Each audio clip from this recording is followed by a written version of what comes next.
soyons honnêtes, le processus d'embauche de travailleurs étrangers peut devenir très rapidement compliqué.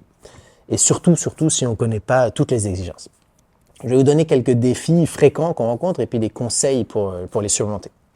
Donc, les documents que l'employeur doit réunir, ils doivent vraiment être complets. Un dossier incomplet, c'est l'une des principales raisons pour laquelle une demande peut être rejetée.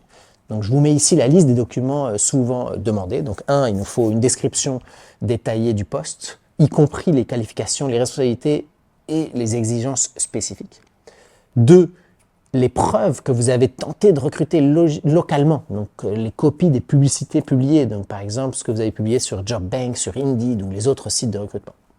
3, une justification du salaire proposé, donc qui doit correspondre aux normes du marché canadien. Donc les employeurs, ils oublient souvent parfois d'utiliser les salaires médians du site du gouvernement.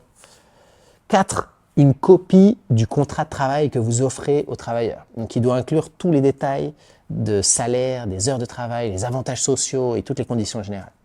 5, les détails nécessaires dans l'offre d'emploi. Donc l'offre d'emploi, elle doit être précise et complète et elle doit inclure le titre du poste exact, la description détaillée des tâches quotidiennes, les exigences minimales comme les diplômes, les certifications ou les années d'expérience, le lieu de travail, et si c'est un travail sur place ou à distance, et le salaire horaire ou annuel, ainsi que tous les avantages, comme l'assurance maladie, les congés payés.